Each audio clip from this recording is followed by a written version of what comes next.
Good morning, John. I'm here to debunk a myth. It's a simple statement that is really hard not to believe knowing what we know. The internet brings out the worst in people. The anonymity of the internet allows the deep evil inside of every human, except for me, of course, to spew forth in a fountain of vomitous hate. And yeah, I see it even on our content. On our sex episode of Crash Course Psychology, there were comments, thumbed up comments nonetheless, talking about how homosexuality is a disease. But you and your friends, you aren't hate mongers. So it must be other people. Those people at the grocery store who seem very nice, but then when they get home, they go on the internet and they shrug off the clothes of their cultural burden and they put on their costume and they become internet turd! Superhero extraordinaire. I want to make a hypothesis here. I'm thinking anonymity doesn't bring out the worst in people.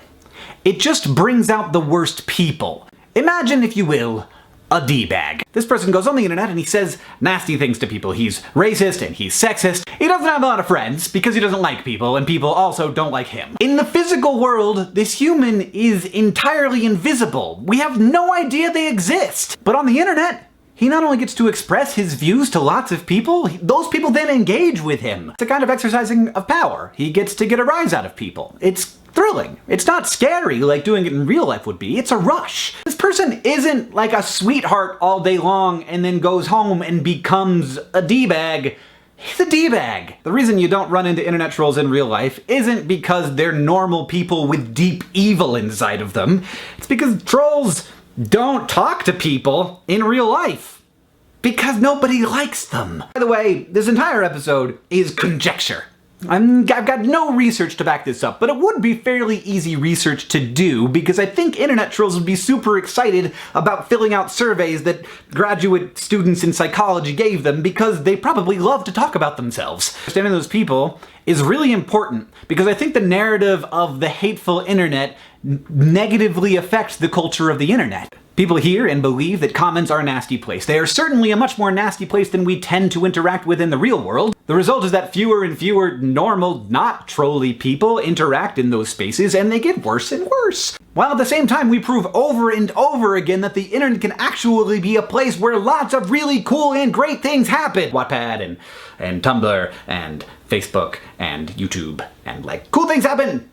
But if we all think that the internet is less great than it is, it will become less great because we think that. And my even greater worry is that people will look at the comments of a YouTube video and say, look, a third of these people, at least, are just terrible. They're bad people. And then by extension, those people will assume that a third of all people are terrible and that all social spaces are hostile and antagonistic, which is very not the case. In a YouTube video, you've got a lot of people watching it. Just imagine for a moment that 100,000 people gather in a room. It shouldn't be too much of a surprise that when 100,000 people watch a video, some of them are gonna be racist troll turds, and they're gonna leave mean, nasty comments. Comment will end up way at the top of the video because lots of people are discussing that comment. That isn't usually because there's a good discussion happening there. It's usually because that first comment was extremely inflammatory and wrong, and people are arguing about it. And the trolls are loving it. It's totally feeding the trolls. Like, the whole point of a troll is to try and get discussion because they want to get a rise out of people, they want that rush, and they want some human interaction.